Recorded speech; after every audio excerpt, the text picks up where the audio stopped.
യെശയ്യാവ് അധ്യായം 6. ഉസിയ രാജാവ് മരിച്ചയാണ്ടിൽ കർത്താവ് ഉയർന്നും പൊങ്ങിയുമുള്ള സിംഹാസനത്തിൽ ഇരിക്കുന്നത് ഞാൻ കണ്ടു. അവൻ്റെ വസ്ത്രത്തിൻ്റെ വിളമ്പുകൾ മന്ദിരത്തെ നിറച്ചിരുന്നു. സറാഫുകൾ അവന് ചുറ്റും നിന്നു. ഓരോരുത്തന് 6 ചിറകുണ്ടായിരുന്നു. 2 കൊണ്ടവർ മുഖം മൂടി, 2 കൊണ്ട് കാൽ മൂടി, 2 കൊണ്ട് പറന്നു. ഒരുത്തനോട് ഒരുത്തൻ, സൈന്യങ്ങളുടെ യഹോവ പരിശുദ്ധൻ, പരിശുദ്ധൻ, പരിശുദ്ധൻ, സർവ്വഭൂമിയും അവൻ്റെ മഹത്വം കൊണ്ട് നിറഞ്ഞിരിക്കുന്നു എന്ന് ആർത്തു പറഞ്ഞു. അവർ ആർക്കുന്ന ശബ്ദത്താൽ ഉമ്മരപ്പടികളുടെ അടിസ്ഥാനങ്ങൾ കുലുങ്ങി ആലയം പുക കൊണ്ട് നിറഞ്ഞു. അപ്പോൾ എനിക്ക് അയ്യോ കഷ്ടം, ഞാൻ നശിച്ചു, ഞാൻ ശുദ്ധിയില്ലാത്ത അധരങ്ങൾ ഉള്ള ഒരു മനുഷ്യൻ, ശുദ്ധിയില്ലാത്ത അധരങ്ങൾ ഉള്ള ജനത്തിൻ്റെ നടുവിൽ വസിക്കുന്നു. എൻ്റെ കണ്ണ് സൈന്യങ്ങളുടെ യഹോവയായ രാജാവിനെ കണ്ടുവല്ലോ എന്ന് പറഞ്ഞു. അപ്പോൾ സറാഫുകളിൽ ഒരുത്തൻ യാഗപീഠത്തിൽ നിന്ന് കൊടിൽ കൊണ്ട് ഒരു തീക്കനലെടുത്ത് കയ്യിൽ പിടിച്ചുകൊണ്ട് എൻ്റെ അടുക്കൽ പറന്നു വന്നു. അത് എൻ്റെ വായ്ക്ക് തൊടുവിച്ചു. ഇതാ, ഇത് നിന്റെ അധരങ്ങളെ തൊട്ടതിനാൽ നിന്റെ അകൃത്യം നീങ്ങി നിന്റെ പാപത്തിന് പരിഹാരം വന്നിരിക്കുന്നു എന്ന് പറഞ്ഞു. അനന്തരം ഞാൻ ആരെ അയക്കേണ്ടു, ആർ നമുക്ക് വേണ്ടി പോകും എന്ന് ചോദിക്കുന്ന കർത്താവിൻ്റെ ശബ്ദം കേട്ടിട്ട്, അടിയൻ ഇതാ, അടിയനെ അയക്കണമേ എന്ന് ഞാൻ പറഞ്ഞു. അപ്പോൾ അവൻ അരുളി ചെയ്തത്, നീ ചെന്ന് ഈ ജനത്തോട് പറയേണ്ടത്, നിങ്ങൾ കേട്ടുകൊണ്ടിട്ടും തിരിച്ചറിയുകയില്ല, നിങ്ങൾ കണ്ടുകൊണ്ടിട്ടും ഗ്രഹിക്കുകയുമില്ല. ഈ ജനം കണ്ണുകൊണ്ട് കാണുകയോ ചെവി കൊണ്ട് കേൾക്കുകയോ ഹൃദയം കൊണ്ട് ഗ്രഹിക്കുകയോ മനസ്സ് തിരിഞ്ഞ് സൗഖ്യം പ്രാപിക്കുകയോ ചെയ്യാതെ ഇരിക്കേണ്ടതിന് നീ അവരുടെ ഹൃദയം തടിപ്പിക്കുകയും അവരുടെ ചെവി മന്ദമാക്കുകയും അവരുടെ കണ്ണ് അടച്ചു കളയുകയും ചെയ്യുക.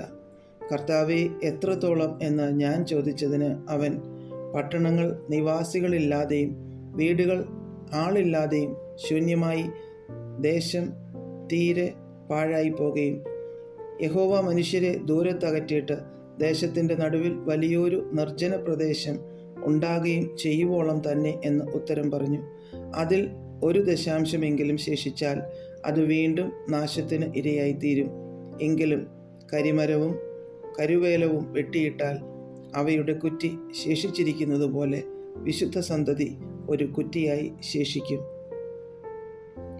അധ്യായം 7. ഉസിയാവിൻ്റെ മകനായ യോഥാമിൻ്റെ മകനായി യഹൂദ രാജാവായ ആഹാസിൻ്റെ കാലത്ത് അരാമ്യ രാജാവായ രസീനും രമല്യാവിൻ്റെ മകനായി ഇസ്രായേൽ രാജാവായ പേക്കഹും യെരൂശലേമിൻ്റെ നേരെ യുദ്ധം ചെയ്യുവാൻ പുറപ്പെട്ടു വന്നു. അതിനെ പിടിപ്പാൻ അവർക്ക് കഴിഞ്ഞില്ല താനും. അരാം എഫ്രൈമിനോട് യോജിച്ചിരിക്കുന്നു എന്ന് ദാവീദ് ഗൃഹത്തിന് അറിവ് കിട്ടിയപ്പോൾ അവൻ്റെ ഹൃദയവും അവൻ്റെ ജനത്തിൻ്റെ ഹൃദയവും കാട്ടിലെ വൃക്ഷങ്ങൾ കാറ്റുകൊണ്ട് ഉലയും പോലെ ഉലഞ്ഞുപോയി. അപ്പോൾ യഹോവ യെശയ്യാവോട് അരുളി ചെയ്തത് എന്തെന്നാൽ, നീയും നിന്റെ മകൻ ഷെയാർ യാശൂബും അലക്കുകാരൻ്റെ വയലിലെ പെരുവഴിക്കൽ മേലേക്കുളത്തിൻ്റെ നേർപ്പാത്തിയുടെ അറ്റത്ത് ആഹാസിനെ എതിരേൽപ്പാൻ ചെന്ന് അവനോട് പറയേണ്ടത്, സൂക്ഷിച്ചുകൊള്ളുക, സാവധാനമായിരിക്കുക. പുകയുന്ന ഈ 2 മുറിക്കൊള്ളി നിമിത്തം അരാമിൻ്റെയും രസീൻ്റെയും രമല്യാവിൻ മകൻ്റെയും ഉഗ്രകോപം നിമിത്തം നീ ഭയപ്പെടരുത്, നിന്റെ ധൈര്യം ക്ഷയിച്ചു പോകുകയുമരുത്. നാം യഹൂദയുടെ നേരെ ചെന്ന് അതിനെ വിഷമിപ്പിച്ച് മതിൽ ഇടിച്ച് കടന്ന് താബയിലിൻ്റെ മകനെ അവിടെ രാജാവായി വാഴിക്കണം എന്ന് പറഞ്ഞു. അരാമും എഫ്രൈമും രമല്യാവിൻ്റെ മകനും നിന്റെ നേരെ ദുരാലോചന ചെയ്യുക കൊണ്ട് യഹോവയായ കർത്താവ് ഇപ്രകാരം അരുളി ചെയ്യുന്നു, അത് നടക്കയില്ല, സാധിക്കുകയുമില്ല. അരാമിന് തല ദമ്മേശക്, ദമ്മേശക്കിന് തല രസീൻ. 65 സംവത്സരത്തിനകം എഫ്രൈം ജനമായിരിക്കാതെ വണ്ണം തകർന്നു പോകും. എഫ്രൈമിന് തല ശമര്യ, ശമര്യയ്ക്ക് തല രമല്യാവിൻ്റെ മകൻ. നിങ്ങൾക്ക് വിശ്വാസമില്ലെങ്കിൽ സ്ഥിരവാസവുമില്ല. യഹോവ പിന്നെയും ആഹാസിനോട്, നിന്റെ ദൈവമായ യഹോവയോട് താഴെ പാതാളത്തിലോ മീതെ ഉയരത്തിലോ ഒരു അടയാളം ചോദിച്ചു കൊള്ളുക എന്ന് കൽപ്പിച്ചതിന് ആഹാസ്, ഞാൻ ചോദിക്കുകയില്ല, യഹോവയെ പരീക്ഷിക്കുകയും ഇല്ല എന്ന് പറഞ്ഞു. അതിന് അവൻ പറഞ്ഞത്, ദാവീദ് ഗൃഹമേ കേൾപ്പിൻ, മനുഷ്യരെ മുഷിപ്പിക്കുന്നത് പോരാഞ്ഞിട്ടോ നിങ്ങൾ എൻ്റെ ദൈവത്തെ കൂടെ മുഷിപ്പിക്കുന്നത്? അതുകൊണ്ട് കർത്താവ് തന്നെ നിങ്ങൾക്കൊരു അടയാളം തരും. കന്യക ഗർഭിണിയായി ഒരു മകനെ പ്രസവിക്കും, അവന് ഇമ്മാനുവേൽ എന്ന് പേർ വിളിക്കും. തിന്മ തള്ളി നന്മ തിരഞ്ഞെടുപ്പാൻ പ്രായമാകും വരെ അവൻ തൈരും തേനും കൊണ്ട് ഉപജീവിക്കും. തിന്മ തള്ളി നന്മ തിരഞ്ഞെടുപ്പാൻ ബാലന് പ്രായമാകും മുമ്പേ നീ വെറുക്കുന്ന 2 രാജാക്കന്മാരുടെയും ദേശം ഉപേക്ഷിക്കപ്പെട്ടിരിക്കും. യഹോവ നിന്റെ മേലും നിന്റെ ജനത്തിന്മേലും നിന്റെ പിതൃഭവനത്തിന്മേലും എഫ്രയീം യഹൂദയെ വിട്ടുപിരിഞ്ഞ നാൾ മുതൽ വന്നിട്ടില്ലാത്തൊരു കാലം വരുത്തും, അശ്ശൂർ രാജാവിനെ തന്നെ. അന്നാളിൽ യഹോവ മിസ്രയീമിലെ നദികളുടെ അറ്റത്തു നിന്ന് കൊതുകിനെയും അശ്ശൂർ ദേശത്തു നിന്ന് തേനീച്ചയും ചൂളകുത്തി വിളിക്കും. അവ ഒക്കെയും വന്ന് ശൂന്യമായ താഴ്വരകളിലും പാറപ്പിളർപ്പുകളിലും എല്ലാ മുൾപടർപ്പുകളിലും എല്ലാ മേച്ചിൽപ്പുറങ്ങളിലും പറ്റും. അന്നാളിൽ കർത്താവ് നദിക്ക് അക്കരെ നിന്ന് കൂലിക്ക് വാങ്ങിയ ക്ഷൗരക്കത്തി കൊണ്ട് അശ്ശൂർ രാജാവിനെ കൊണ്ട് തന്നെ തലയും കാലും ക്ഷൗരം ചെയ്യും, അത് താടിയും കൂടെ നീക്കും. അന്നാളിൽ ഒരുത്തൻ ഒരു പശുക്കിടാവിനെയും 2 ആടിനെയും വളർത്തും. അവയെ കറന്നു കിട്ടുന്ന പാലിൻ്റെ പെരുപ്പം കൊണ്ട് അവൻ തൈര് തന്നെ കൊറ്റുകഴിക്കും. ദേശത്ത് ശേഷിച്ചിരിക്കുന്ന ഏവരുടെയും ആഹാരം തൈരും തേനും ആയിരിക്കും. അന്നാളിൽ 1000 വെള്ളിക്കാശ് വിലയുള്ള 1000 മുന്തിരിവള്ളി ഉണ്ടായിരുന്ന സ്ഥലമൊക്കെയും മുള്ളും പറക്കാരെയും പിടിച്ചു കിടക്കും. ദേശമൊക്കെയും മുള്ളും പറക്കാരെയും പിടിച്ചു കിടക്കുന്നതിനാൽ മനുഷ്യർ അമ്പും വില്ലും എടുത്തുകൊണ്ട് മാത്രമേ അവിടേക്ക് ചെല്ലുകയുള്ളൂ.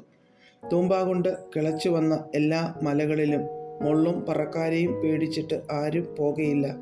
അത് കാളകളെ അഴിച്ചു വിടുവാനും ആടുകൾ ചവിട്ടിക്കളവാനും മാത്രമുതകും. അധ്യായം 8. യഹോവ എന്നോട് കൽപ്പിച്ചത്, നീ ഒരു വലിയ പലകയെടുത്ത് സാമാന്യ അക്ഷരത്തിൽ മഹേർ ശാലാൽ ഹാഷ്ബസ് എന്ന് എഴുതുക.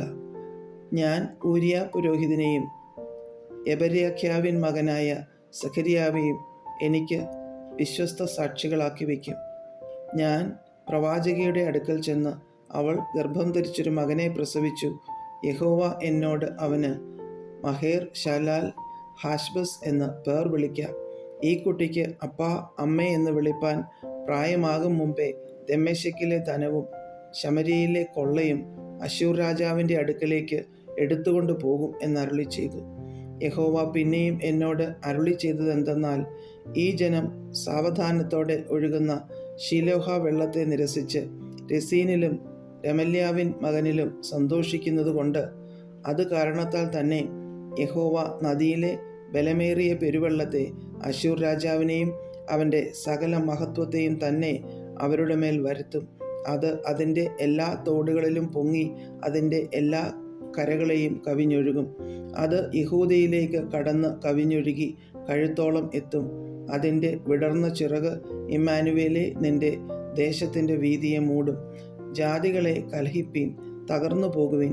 സകല ദൂരദിക്കുകാരുമായുള്ളവരെ ശ്രദ്ധിച്ചു കൊള്ളുവിൻ. അര കെട്ടിക്കൊള്ളുവിൻ, തകർന്നു പോകുവിൻ. അര കെട്ടിക്കൊള്ളുവിൻ, തകർന്നു പോകുവിൻ. കൂടി ആലോചിച്ചു കൊള്ളുവിൻ, അത് നിഷ്ഫലമായി തീരും. കാര്യം പറഞ്ഞുറപ്പിൻ, സാധ്യം ഉണ്ടാകുകയില്ല. ദൈവം ഞങ്ങളോട് കൂടെയുണ്ട്. യഹോവ ബലമുള്ള കൈകൊണ്ട് എന്നെ പിടിച്ച് എന്നോട് അരുളി ചെയ്തു, ഞാൻ ഈ ജനത്തിൻ്റെ വഴിയിൽ നടക്കാതെ ഇരിക്കേണ്ടതിന് എനിക്ക് ഉപദേശിച്ചു തന്നതെന്തെന്നാൽ, ഈ ജനം കൂട്ടുകെട്ട് എന്ന് പറയുന്നതിനൊക്കെയും കൂട്ടുകെട്ട് എന്ന് നിങ്ങൾ പറയരുത്. അവർ ഭയപ്പെടുന്നതിനെ നിങ്ങൾ ഭയപ്പെടരുത്, ഭ്രമിച്ച് പോകുകയുമരുത്. സൈന്യങ്ങളുടെ യഹോവയെ ശുദ്ധീകരിപ്പിൻ, അവൻ തന്നെ നിങ്ങളുടെ ഭയവും നിങ്ങളുടെ ഭീതിയും ആയിരിക്കട്ടെ. എന്നാൽ അവൻ ഒരു വിശുദ്ധ മന്ദിരമായിരിക്കും. എങ്കിലും ഇസ്രായേൽ ഗൃഹത്തിന് രണ്ടിനും അവൻ ഒരു ഇടർച്ചക്കല്ലും തടങ്ങൽ പാറയും യെരൂശലേം നിവാസികൾക്ക് ഒരു കുടുക്കും കണിയുമായിരിക്കും. പലരും അതിന്മേൽ തട്ടി വീണ് തകർന്നു പോകും, കണിയിൽ കുടുങ്ങി പിടിപ്പെടുകയും ചെയ്യും. സാക്ഷ്യം പൊതിഞ്ഞു കെട്ടുക, എൻ്റെ ശിഷ്യന്മാരുടെ ഇടയിൽ ഉപദേശം മുദ്രയിട്ട് വയ്ക്കുക. ഞാനോ യാക്കോബ് ഗൃഹത്തിന് തൻ്റെ മുഖം മറച്ചു കളഞ്ഞ യഹോവയ്ക്കായി കാത്തിരിക്കുകയും പ്രത്യാശിക്കുകയും ചെയ്യും. ഇതാ ഞാനും യഹോവ എനിക്ക് തന്ന മക്കളും സിയോൻ പർവ്വതത്തിൽ അധിവസിക്കുന്ന സൈന്യങ്ങളുടെ യഹോവയാൽ ഇസ്രയേലിൽ അടയാളങ്ങളും അത്ഭുതങ്ങളും ആയിരിക്കുന്നു. വെളിച്ചപ്പാടന്മാരോട് ചിലയ്ക്കുകയും ജപിക്കുകയും ചെയ്യുന്നവരായ ലക്ഷണവാദികളോടും അരുളപ്പാട് ചോദിപ്പീൻ എന്ന് അവർ നിങ്ങളോട് പറയുന്നുവെങ്കിൽ ജനം തങ്ങളുടെ ദൈവത്തോടല്ലയോ ചോദിക്കേണ്ടത്? ജീവനുള്ളവർക്ക് വേണ്ടി മരിച്ചവരോടോ ചോദിക്കേണ്ടത്? ഉപദേശത്തിനും സാക്ഷ്യത്തിനും വരുവിൻ. അവർ ഈ വാക്കുപോലെ പറയുന്നില്ലെങ്കിൽ അവർക്ക് അരുണോദയം ഉണ്ടാകയില്ല. അവർ ഏറ്റവും വലഞ്ഞും വിശന്നും ദേശത്തുകൂടി കടന്നുപോകും. അവർക്ക് വിശക്കുമ്പോൾ അവർ മുഷിഞ്ഞ് തങ്ങളുടെ രാജാവിനെയും തങ്ങളുടെ ദൈവത്തെയും ശപിച്ച് മുഖം മേലോട്ട് തിരിക്കും. അവർ ഭൂമിയിൽ നോക്കുമ്പോൾ കഷ്ടതയും അന്ധകാരവും സങ്കടവും ഉള്ള തിമിരവും കാണും. കൂരിരുട്ടിലേക്ക് അവരെ തള്ളിക്കളയും.